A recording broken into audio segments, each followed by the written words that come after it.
10. He has no one to the 20, 15, 10, 5. Touchdown, Otterbein. Good snap, good hold. The kick is up from Gaither, and it is good.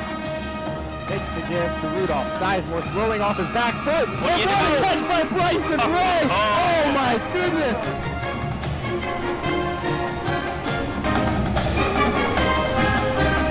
Live from the studios at 33 College View, it's time for the Tim Doup Coaches Show on 97.5 WOBN. Now, here's your host, David Kinder.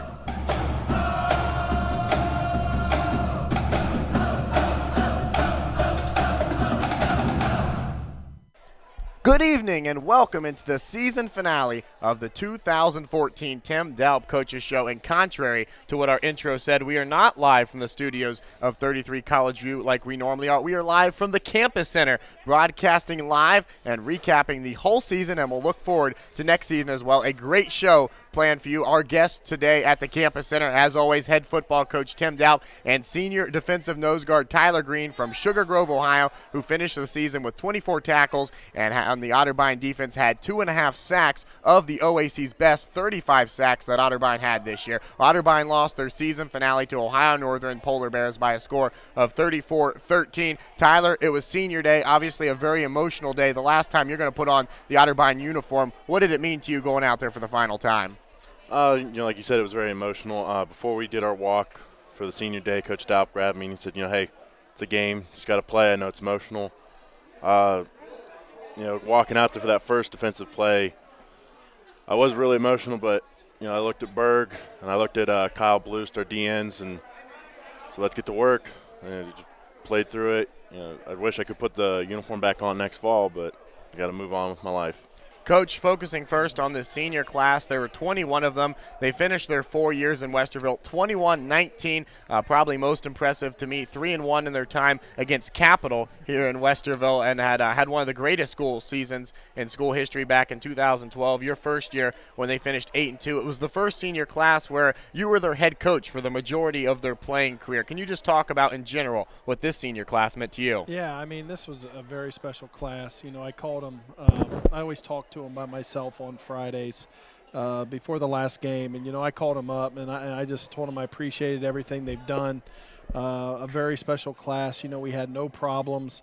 The sign of a good leadership of a senior class is when the head coach doesn't have to deal with much. And I know there was stuff going on out there, but they seem to nip it in the rear end for me where it never even got to me. And I told them this season was enjoyable for me, even though I know our one-loss record wasn't what everybody wanted. But they made it, every day easy to go out to practice. And, just an enjoyable year, and I'm going to miss them tremendously. Coach, focusing on the Ohio Northern game, as we said, Otterbein falls in the last game of the year at Memorial Stadium, 34-13. The offense seemed to struggle a little bit in this game, moving the ball, just 217 yards of total offense. We saw a whole lot of screen plays in the game, and it seemed like Otterbein was really struggling with them. What was the reason for keep going back to the screen plays, and why are they having so much difficulty with them? Well, I tell you, we've been killing people on that. We call it special, where we're just throwing it to the outside, either to the back motion out or the bubble screen. And, we were very successful with that, through 7 games. And then for the last 3, for some reason, we just had trouble completing that ball. And, I don't know if it was, Brick's arm or, what it was. We just had trouble. And Brick was, beat up more than people know. His arm was a mess. He didn't throw a lot in practice. He was just having trouble completing that ball where earlier he was. But, it's what got us there, and we said we're going to keep, throwing it until probably the second half, coming out at halftime. I said, we can't throw that anymore. We got to go a different direction.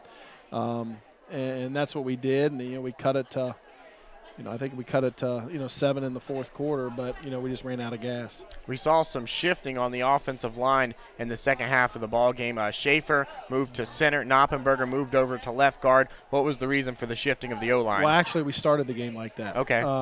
Schaefer, Jared Withers was beat up, had a hurt back, and I thought, it was the best situation was to move, Grant to guard and let Schaefer go at center. I thought at that time, I thought that gave us our best chance, with those 5 up there. And so, that was the reasoning that we made that switch. And, we started 2 freshmen up there, and that's just what I felt at the time that needed to be done. You told us last week on the program not to expect many trick plays, but we did see one, and it came early in the ball game in the first quarter, backed up on your own 31-yard line, facing a 4th down and 6. You run a fake punt. Jordan Keaton runs it around the right end. He ends up picking up the first down, gets 8 yards. Is it something that you had planned on running, or was it a spur-of-the-moment kind of thing? Oh, no, that was all Jordan. Okay, that was a spur-of-the-moment thing. So it wasn't even called? It was not called. Wow. He did that on his own, thought he saw, daylight and could get there. I'll tell you this, it's a good thing he got there, or there would have been some fireworks. Actually, I didn't even say a word to him when he ran off. I mean, he got the first down. But had he not gotten it, then obviously we would have had a problem. But he did that all on his own, and thank goodness he got it. That was just an 8-yard pickup, but he celebrated like it was a 90-yard touchdown run. You know what? He was fired up, but thankfully he got the first down. Momentum, I think we needed that. That was a good boost for us to keep it, keep the ball for us. And like I said, I'm just glad he made it. Tyler, we saw something Saturday we haven't seen much all year long in a 4-man defensive front. We were so used to seeing that 3-4 set all year long. What was the reason for the shift, and did you think it was effective? Actually, we've had a 4-front. We have different color cards out there. If you've seen one of the coaches holding up the color cards, blue means I go to the right, red means I go to the left, and it's just a 4-front. Coach Moore decided to go with the 4-front kind of to stop Magazine. I think it was effective early in the game, and I think once it got closer to the end and we started going more 3-front and trying to bring some more pressure, I think Magazine kind of saw openings and took it just because he's so shifty. As a guy that plays the interior of the defensive line, is there one that you prefer more, having a 3-front line or a 4-man line? I actually prefer a 4-man line a little bit. It gives me more chance to do stuff. But with 3-man front, I've been through it all 4 years, so I've grown accustomed to it. I probably would have a little difficulty if I went straight to a 4-front, but with the packaging that we put in the fall, we got used to it. Me, Berg, Kyle Blust, and a late add-on Jarvis. I think those 4 guys, we did pretty good, especially Jarvis coming in and making the plays that he did coming from offense. Talking with senior defensive end Tyler Green, who just played his final game in an Otterbein uniform. And Tyler, you mentioned the running back for Ohio Northern, Justin Magazine. He ended up rushing for 122 yards on 23 carries and a score. What was he doing that made him so hard to bring down and so effective in open field? One of the things that definitely brought him hard to bring him down was he just kept turning his feet. I don't think he ever stopped his feet until he physically hit the ground. He's a hard runner. Coach Moore told us that through the whole week, that he's a hard runner. You got to wrap up and drive through, and I think that was a little bit of a downfall. We didn't expect that as a team. I don't think anyone really expected him to drive as hard as he did. In the open field, like I said, he's just really shifty. Probably one of the shiftier backs we've seen, other than Heidelberg's running back, Cartel Brooks, and some other running backs we've seen in the past, but he's up there. Did they throw anything at you guys Saturday that you weren't expecting to see, or was a bit of a surprise? Definitely the muddle huddle. Yeah. That was we weren't expecting that. Coach Doup called a timeout to kind of give us a quick rundown of what to do, and they still got it, unfortunately, but he did his best on the fly to adjust to that. Yeah, for those of you who weren't at the game, in Otterbein territory, Ohio Northern ran a muddle huddle on a fake field goal attempt and did a reverse and ended up completing a pass downfield for a first down. 33-14, the final score in that ball game. Otterbein finishes up the year 5-5. They finish 5-4, in OAC play. I want to keep my job. And they finish in 5th place in the Ohio Athletic Conference. We're going to take our first break. When we come back, Coach and Tyler will recap the entire 2014 season. You're listening to the season finale of the Tim Doup Coaches Show live from the Campus Center here on 97.5 WOBN. We'll be right back after this.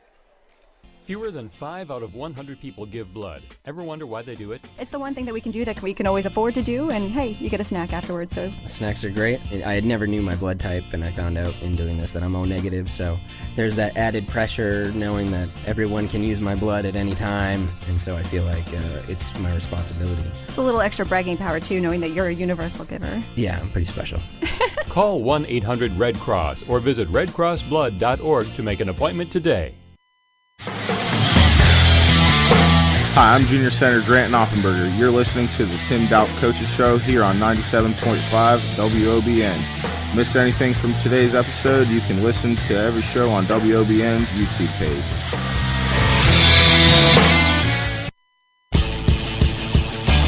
Hey Cardinal fan, Otterbein Athletics on the Radio is brought to you in part by Westerville Automotive.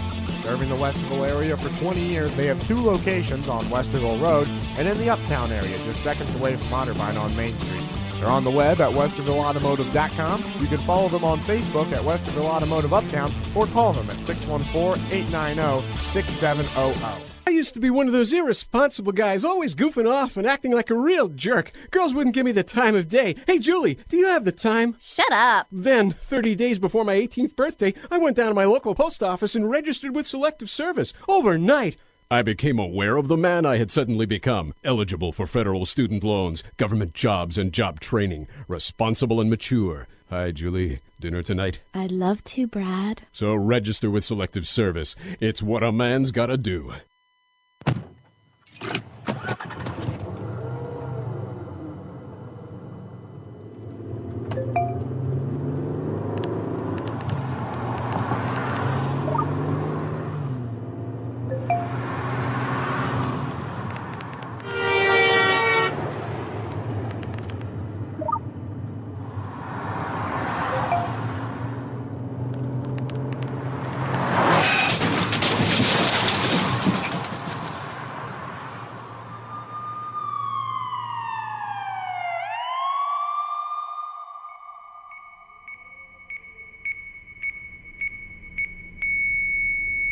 These are the sounds of someone taking their eyes off the road. Texting while driving is more than distracting. It's dangerous. Do yourself a favor. Do us all a favor. When you're on the road, stay off the phone. A message from CTIA, America's Wireless Companies, and the National Safety Council.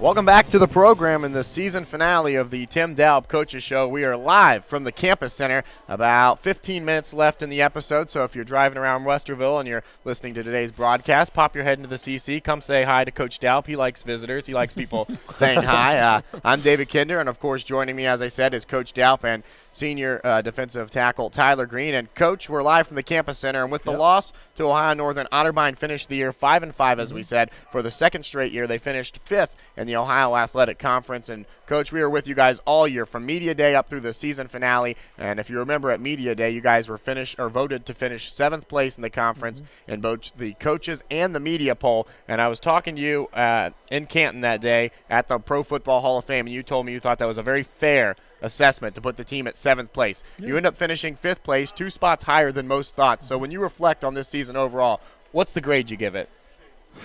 You know, that's an interesting question. You know, I mean, we had 19 seniors. We had more than that, but obviously a couple of them got hurt or coming back.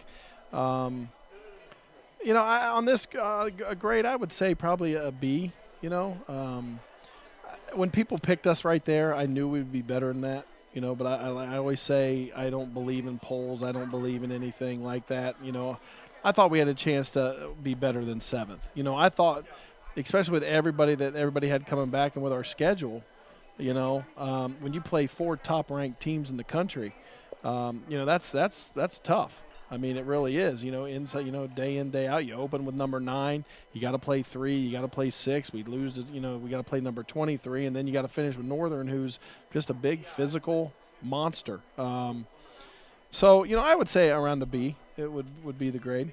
When you compare it to last year's team, both of them obviously finished 5-5, and it's almost uncanny that every single win was against the same opponent last year and every single loss was against the same opponent. But overall, would you say you saw improvement compared to last year's team to this year's? Oh, there's no doubt. Yeah, I thought you know, there are you know, I know offensively our rushing went up even though it wasn't the best.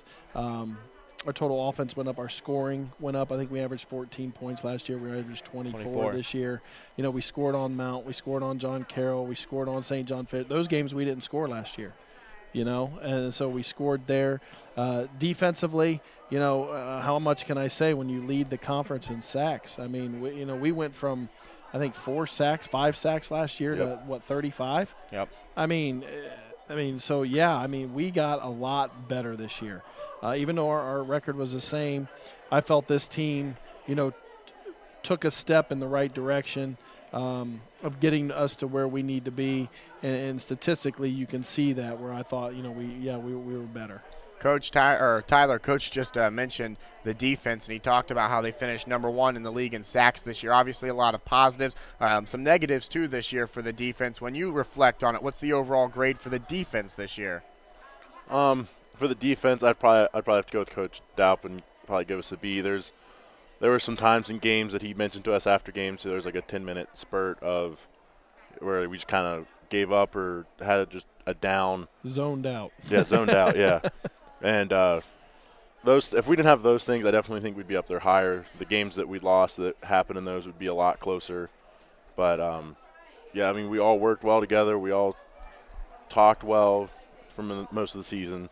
But, we all got along. We all did our jobs. And, it showed in the sack total. We all got there eventually.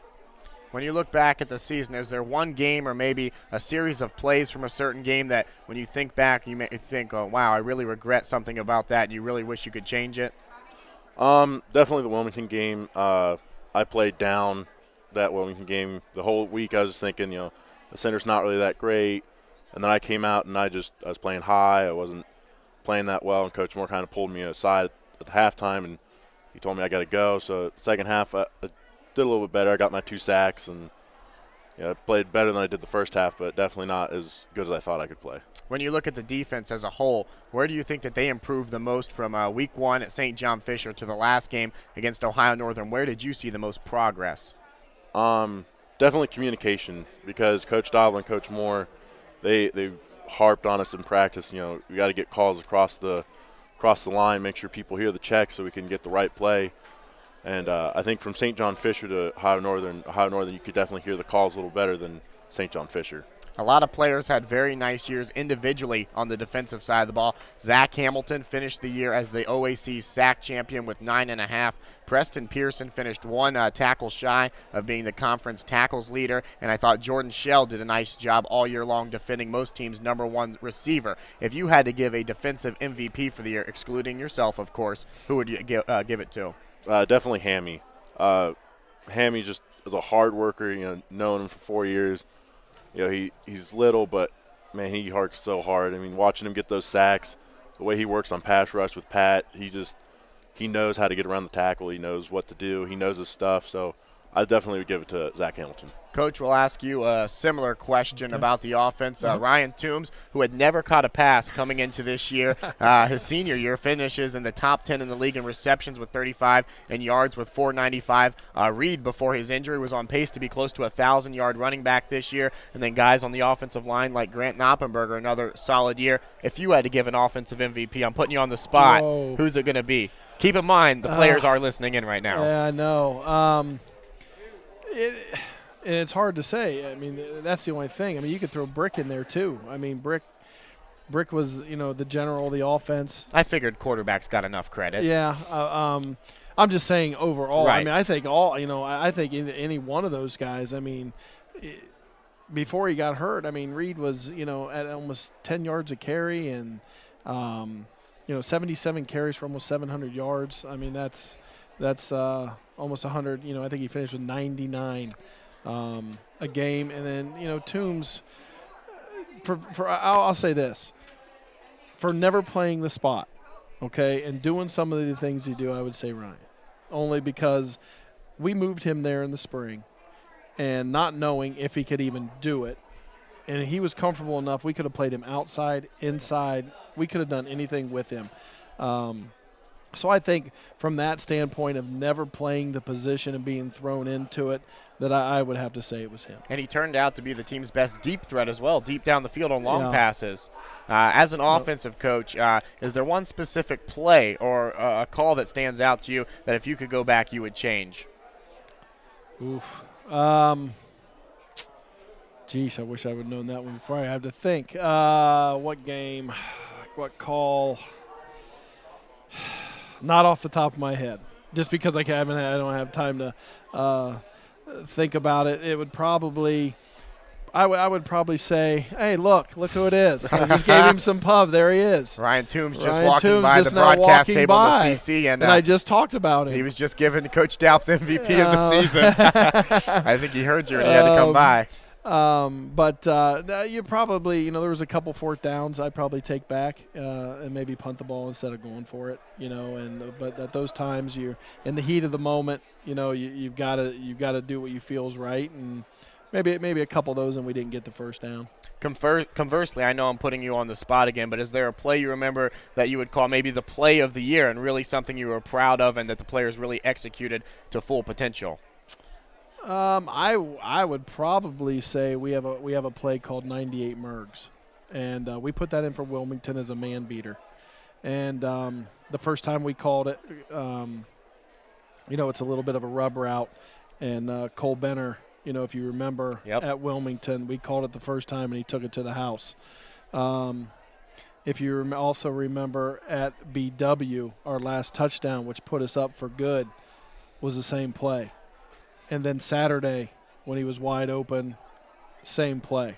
So, that play was very good to us all year, and it produced touchdowns. So I would say that play in general was a very good addition to our offense and was very useful. The offense, statistically, much improved compared to last year's team. I have it written down here in my game notes, but you hit the numbers right on the head. 14 points per game last year, 24 points per game this year. So that's a touchdown and a field goal more per game. How much of that do you attribute to a healthy quarterback? Last year, 4 different passers saw time due to injury. This year, it was the same quarterback every game. I know you said he was banged up, but still all 10 games it was Brick Davis at quarterback. Yeah, I mean, like I said, Brick was his instruction for every game. You can ask him what I'd say. I always look at him and say, make us right.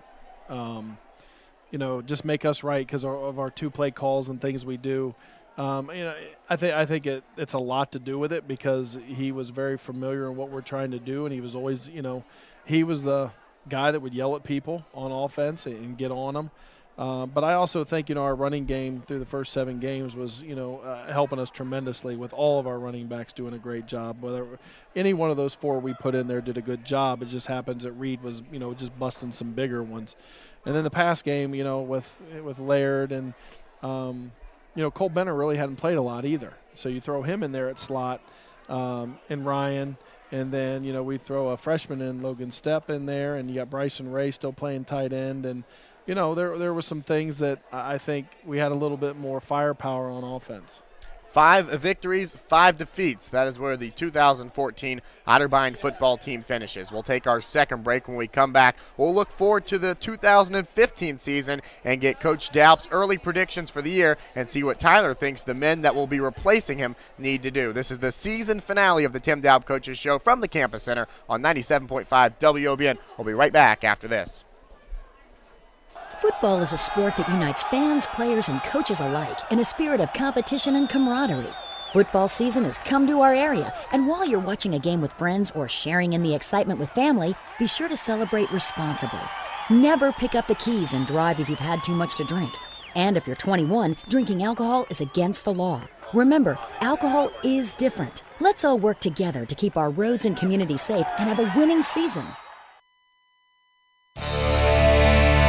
Be sure to log on to WOBN.net for a complete broadcast schedule of music, talk shows, and sports. That's WOBN.net. When I grow up, I want to be a new pair of blue jeans. When I grow up, I want to be a kid's first computer. I want to be a warm fleece on a cold day. Football I want to be a bike that races around the country. I want to be a bench on a forest trail. When I grow up, I don't want to be a piece of garbage. And if you recycle me, I won't be. Give your garbage another life. Recycle. Learn how at iwanttoberecycled.org. Brought to you by Keep America Beautiful and the Ad Council. Would your business survive a disaster? Nearly 2/3 of businesses aren't prepared for an emergency, and 40% of businesses that experience a disaster never recover. Make an emergency plan now before it's too late. For a free online tool that helps you develop an emergency plan to keep your business up and running should disaster strike, visit ready.gov/business. Brought to you by the Federal Emergency Management Agency, the American Red Cross, and the Ad Council. Can't make it to one of the football games this year? Well, WOBN has you covered with live broadcast of all 10 football games this year, home and away. Join us 30 minutes before kickoff for pregame and stay with us long after the final whistle for analysis and updates on what else happened in college football. It's all right here on 97.5 WOBN and streaming live anywhere in the world on WOBN.net.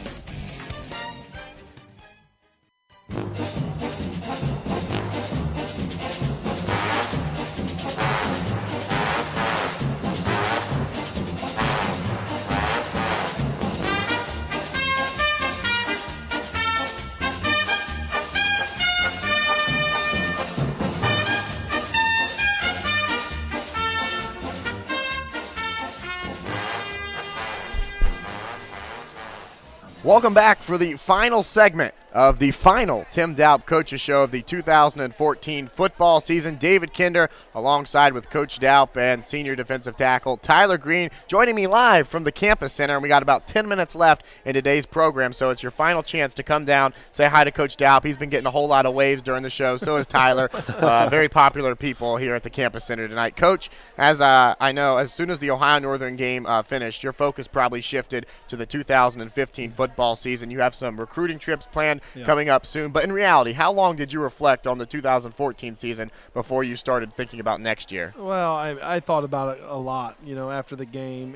That's a very emotional, hard day for me. I was, mentally exhausted, just saying goodbye to the seniors. And I took some time, and I did. I reflected probably all day Sunday and Monday, to be honest, before I started clicking. Yesterday we had a recruiting meeting on Tuesday. So I took about 48 hours and just thought about the season and, what we need to do and for next year and thinking about the seniors and what they did this year. But then yesterday, like I said, we had a recruiting meeting, and then we started recruiting today. Coach, taking a look at next year as we preview it, the season format has been the same for a long time. You play your one non-conference game, you have a bye, and then you have your 9 conference games. The past 2 years, the non-conference game has been a home-and-home with St. John Fisher. Mm-hmm. Do we know yet who the 2015 non-conference opponent is going to be and where it's going to be at? Yeah, it'll be right now it's Buffalo State. They're in the same league as St. John Fisher. And we're going to play it at home. Next year, we'll open with them here, and then we'll go there the following year. Another Empire 8 school that we'll be playing. Was that the first pick that you had, and how much of a say do you have in who the non-conference opponent will be? Well, I can pick whoever I want. Wow. The problem was we were open, didn't have anything. So last spring, I was going through some stuff and saw they were open, made a phone call, and they said sure. So we're a 2-year deal with Buffalo State. And home next year at Memorial Stadium. Yes. Yep.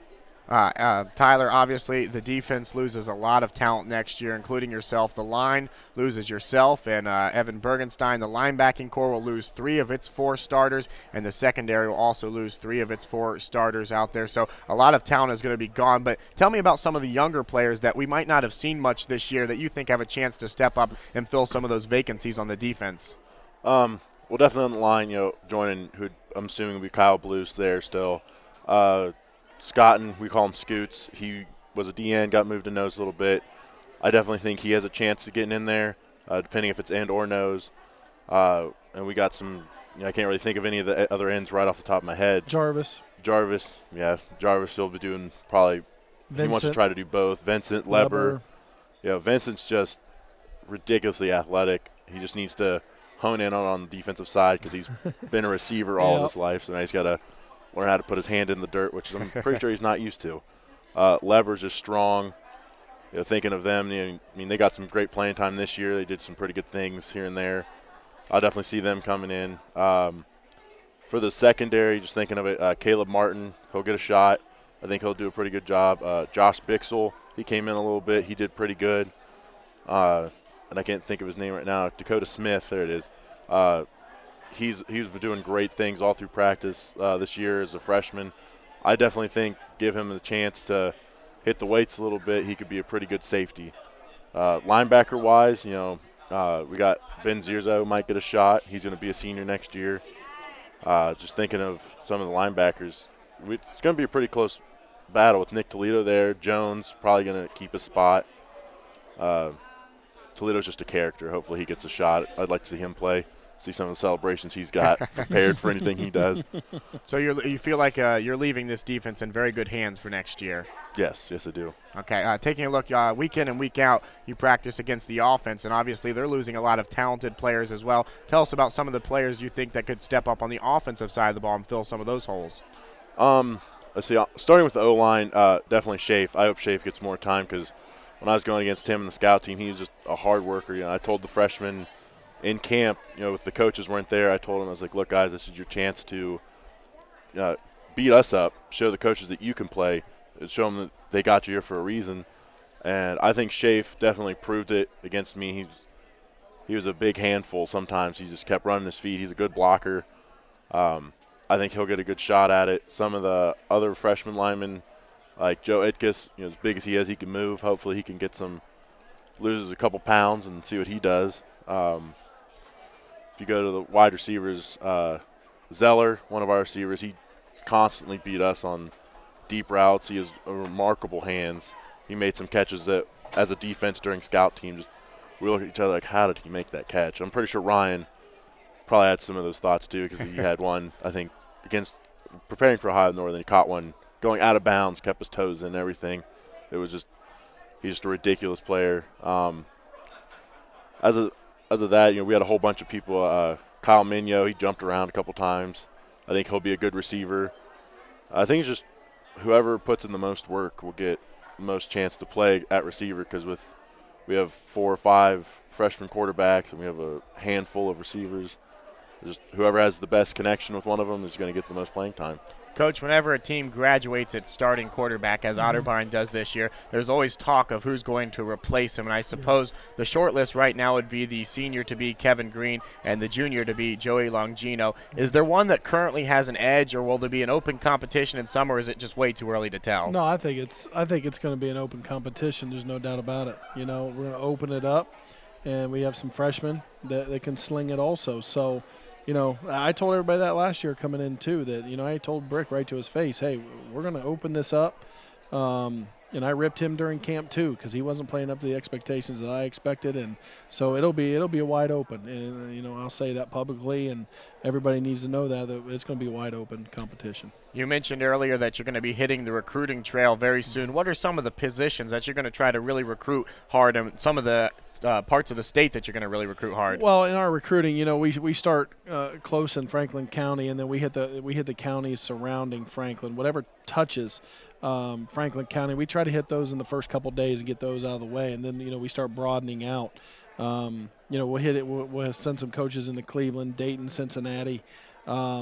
And obviously we have Colton Coy, who is familiar with the area in southeastern Ohio, and we're going to send him down there along with Coach Moore over in that area a little bit. So, we're going to scour the state and try to find the best talent that we can. I think we need depth at a lot of positions. And, I told our guys yesterday in the meeting, after I let the seniors go, I said, listen, our job is to go out and recruit guys that are better than you.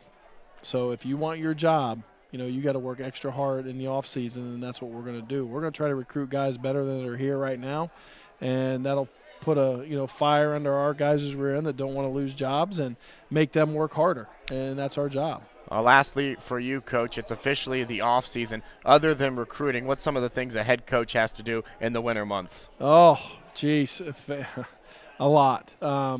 You got to start planning for next year. We got recruiting is every single day. Then we need to get ready for the spring. We need to reevaluate. You got to go back and watch all the game film, what we did well, what we did poorly, what we want to take in, take out. It's a long process. You got to go visit other staffs, see what they do. And you need to broaden your horizons is what you need to do. So it's actually more busy than the season. Recruiting in the offseason is just as busy, if not more. And I'm guessing most of that starts almost immediately. It started, yes. I gave our staff off Sunday, Monday, and we started yesterday morning, bright and early, with a 2-hour recruiting meeting. Good to hear, good to hear. Tyler, well, your football career may be over, but your professional life is just starting. So what's the next step for you? Hopefully grad school. My major here is health promotion and fitness. I'd like to go to grad school at Michigan State to become a strength conditioning coach at the collegiate level. Hopefully get a recommendation from some of the coaches, maybe Coach Doup or some of my professors. But my main goal is to get up to a grad school somewhere. If it's close to Ohio, if it's far away from Ohio, whatever gets me in the door to get a strength conditioning coach job somewhere. Coach, I'm sure we can get a letter of recommendation, right? Absolutely. I told these guys I'll do whatever they need me to do. Well, Tyler, we certainly wish you the best of luck, and we know you will go on to do great things just like you did here on the gridiron at the Otterbein football field. That's going to do it for this year's season of the Tim Doup Coaches Show. Coach, we cannot thank you enough for coming on each week and talking football with us and making me look like I know something about football. There's not a whole lot of head coaches that would agree to do it, and we certainly appreciate you and all 11 players who have joined us this year, and we hope you enjoyed it as much as we enjoyed bringing it to you. Oh, I did. I want to take this time to thank you. You did a great job. I mean, you asked me to do this. I didn't know how it was going to go. I'd never done it before, but, you did a great job. I appreciate it and getting us out there and, getting us recognition and spending some time with me, every week. So for that, I thank you also. Well, thank you, Coach, and we're really looking forward to next football season. Yep. Of course, all 10 games next year can be heard right here on WOBN as well, and I'm assuming there'll be a 2015 Tim Doup Coaches Show hopefully as well. If you want it, well, I can deliver. Well, we appreciate everyone who tuned into the program this year and hope you enjoyed listening in. This episode, along with every episode, will be on WOBN's YouTube page, so you can really relive all your favorite moments from the season. Our next sports broadcast will be this Friday as the men's basketball team opens up home play in the Smokey Bollinger Tournament. Tip-off is at 8 o'clock. The pregame show starts at 7:45 right here on WOBN 97.5 and WOBN.net. Myself and Elijah Gonzalez will have all the play-by-play. For Coach Tim Doup, senior nose guard Tyler Green, and our engineer back in the studio, Elijah Gonzalez, this is David Kinder saying so long from the Campus Center. Till next time.